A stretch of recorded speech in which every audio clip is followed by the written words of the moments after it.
ओहो, इस वक्त कौन आ गया? वैसे ही क्लिनिक के लिए लेट हो रही हो। अरे जरा सुनिए, ये नाश्ता डाइनिंग टेबल पर रख दीजिए प्लीज, तब तक मैं देख कर आती हूँ कौन आया है। पर मैं भी तो ऑफिस के लिए लेट हो रहा हूँ। अब तुम जूही को बोल दो ना। वो घर में हो तब तो बोलूं। पता नहीं कौन सा केस लड़ रही है मैडम, सुबह सुबह ही निकल जाती है घर से, और जाने तो मैं ही करती हूँ। अरे रुको, तुम नाश्ता लगाओ, मेन डोर मैं खोल देता हूँ। हाँ, ये ठीक रहेगा। इसके बाद सरिता अपना बनाया हुआ नाश्ता डाइनिंग टेबल पर लगाने लगी, जहाँ पहले से ही उसका देवर मुकेश और सास लीला बैठे हुए थे।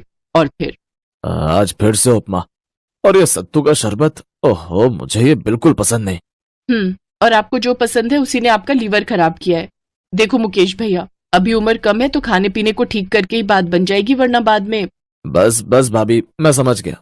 मैं खा रहा हूँ। माँ जी, अब ये लीजिए, आप भी शुरू कीजिए। हाँ बेटा लाओ। अब ये राकेश कहाँ रह गया? अरे हाँ, वो तो मेन डोर खोलने गए थे, मैं देखती हूँ। कौन था? ये नोटिस आया है कोर्ट से, तो तुम्हारे खिलाफ है। मेरे खिलाफ? पर मैंने क्या किया? अब लाइए मुझे दिखाइए। ये कहकर सरिता ने वो नोटिस लिया और उसे बहुत ध्यान से पढ़ने लगी। उस नोटिस को पढ़ते हुए सरिता का चेहरा गुस्से से लाल होता गया, और फिर वो तिलमिलाती हुई अपने देवर मुकेश के पास गई। ये क्या है भैया? आपकी बीवी को आखिर दिक्कत क्या है मुझसे? ये नोटिस क्या मतलब है इसका? वो वकील है तो क्या कुछ भी करेगी? भाभी, इस सब के बारे में कुछ नहीं पता। अब रुकिए, पहले मैं इसे पढ़ लेता हूँ। उसकी जरूरत नहीं है, मैं ही बता देती हूँ आपको कि आपकी इंसाफ पसंद बीवी ने क्या इल्जाम लगाया है मुझ पर। पहले तो ये कि मैं इस घर में हिटलर की तरह बर्ताव करती हूँ। बोलिए, क्या ये सही है? नहीं भाभी, बिल्कुल भी नहीं। हाँ, और दूसरा इल्जाम ये कि मैं इस घर के लोगों को टॉर्चर कर रही हूँ, अपना बनाया हुआ बेस्वाद खाना खिलाकर। माँ जी आप बताइए, मैं क्या गलत करती हूँ? मैं एक डॉक्टर हूँ, इसलिए अच्छे से समझती हूँ कि इस घर में किसको क्या खाना चाहिए।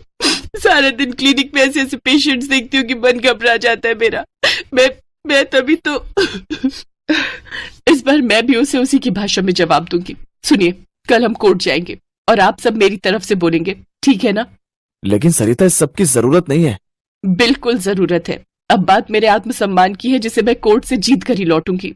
तो इस तरह देवरानी जेठानी के बीच आर पार की लड़ाई छिड़ गई। असल में सरिता पेशे से एक डॉक्टर थी, दूसरी तरफ उसकी नई नवेली देवरानी जूही, जो कि पेशे से एक वकील थी। उसे शुरू से ही बाहर के खाने का बहुत शौक था, साथ ही उसे किसी के सामने झुकना तो कतई बर्दाश्त नहीं था। असल में ये सब शुरू तब हुआ जब जूही ने शादी के बाद पहली बार सरिता के हाथों का बना खाना खाया। भाभी, ये लौकी ये कौन खाता है? और ये रोटी ये कितनी मोटी है? हाँ, क्योंकि ये मल्टीग्रेन आटे से बनी है, और अभी गर्मियों के दिन है तो लौकी बेस्ट होती है। लेकिन भाभी, ये सब तो टेस्टलेस है। अब मैं तो ये नहीं खा सकती। मुझे लगा था कि मेरे स्वागत के लिए आपने कुछ चाइनीज बनाया होगा जो मुझे बहुत पसंद है। खैर कोई बात नहीं, मैं खुद ही बना लेती हूँ। रुको जूही, खाना बन चुका है और अब दोबारा कुछ नहीं बनेगा। तुम्हें पता है ना मुकेश भैया का? हाँ हाँ पता है, इनका लीवर फैटी है और ये बहुत कॉमन है आजकल। भाभी, इतना लोड लेने की जरूरत नहीं है।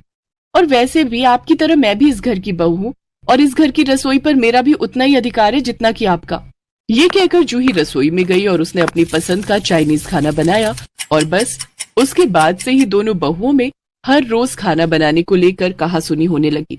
और अब जेठानी होने के नाते सरिता का पलड़ा भारी पड़ने लगा, तो जूही ने अलग पैतरा अपनाया और सरिता के नाम कोर्ट से नोटिस भिजवा दिया, जिसे एक चुनौती मानकर सरिता भी तैयार थी अपनी देवरानी को मुंह तोड़ जवाब देने के लिए। इसके बाद राकेश, मुकेश और लीला को बारी बारी कटघरे में बुलाया गया, लेकिन नतीजा कुछ नहीं निकला, क्योंकि दोनों बहुओं में से किसी एक का पक्ष लेना किसी के भी बस की बात ही नहीं थी। और फिर उसी रात, माँ जी इतनी रात को क्या हुआ? सब ठीक तो है ना? बेटा, वो मुकेश पिछले 4 घंटों से तड़प रहा है, उसके पेट में बहुत दर्द है। अरे तो मुझे पहले क्यों नहीं बताया? सरिता ने फौरन जाकर मुकेश का चेकअप किया और फिर अगले दिन, भैया आपने कल क्या खाया था? ये तो नहीं पूछूंगी मैं, लेकिन आगे कुछ भी खाने से पहले अपनी इन रिपोर्ट्स को पढ़ लेना, बाकी आपकी मर्जी। अब मैं चलती हूँ, क्लिनिक से पहले मुझे कोर्ट भी जाना है। उसकी जरूरत नहीं है भाभी, मैंने केस विड्रॉ कर लिया है। कल इनकी हालत देखकर मैं समझ गई कि भले ही कोर्ट में ये केस मैं जीत जाऊं, लेकिन हकीकत में जीत आपकी हुई है। आप हमेशा से सही थी और मैं गलत। मुझे माफ कर दीजिए भाभी, अब से इस घर की रसोई में हमेशा वही पकेगा जो आप कहेंगी। जूही की बात सुनकर सरिता की आंखों में भी आंसू आ गए और वो जूही को गले लगाते हुए बोली, नहीं, गलत मैं भी थी,